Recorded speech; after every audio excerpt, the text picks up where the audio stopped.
আজকে আমরা নদী দেখতে আসলাম একেবারে বাগানের নিচে।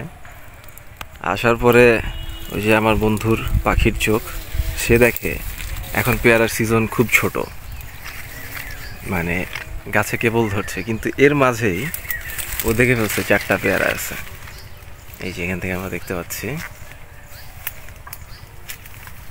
4টাই। তুই ওই ডাল সহ নামাই না। ঠিক আছে। কি পরিমাণ পেকে গেছে, একটা আবার মাটিতে পড়ে।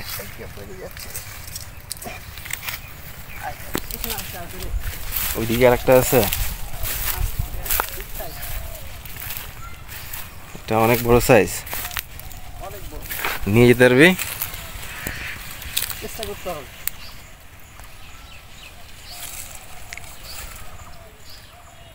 এই নিচেরটা ওইটাও পেকে গেছে মনে হয়।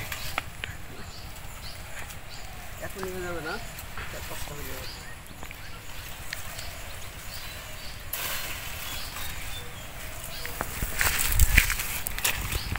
600 গ্রাম একটা। দেখি তোর পেয়ারার সাইজ। ওখানে তো কিছুই বুঝতে পারলাম না। এগুলা এই যে,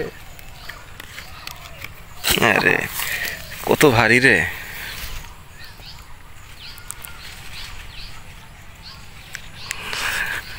একটা 1 কেজি।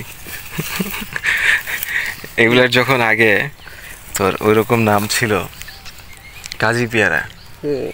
কাজি পেয়ারা তো লোকজন বলতো কেজি পেয়ারা। কেন বলতো মনে আছে? বুঝতে পারছিস এখন কেন বলতো? এই যে একটা 1 কেজি, একটাই যখন 1 কেজি, তখন কাজি হয়ে গেল কেজি। এটা মনে হয় কাজি না, এটা মনে হয় থাই পেয়ারা। খাই পেয়ারা। কাজিটা একটু লম্বা লম্বা হয়, ওটার গাছ ভেতর দিকে আছে। তা আমরা এখন ভেতরে যাব না, কারণ যেহেতু এখন পেয়ারার সিজন না। যেগুলো পাওয়া গেছে সেগুলাই নিয়ে যাই, নদীর ধারে বসে বসে খাই। চল চল। নদীর ধারে যাই, ওখানে গিয়ে আবহাওয়াটাও সুন্দর আছে, একটু বসি। আরে বাহ, ঠিক আছে না?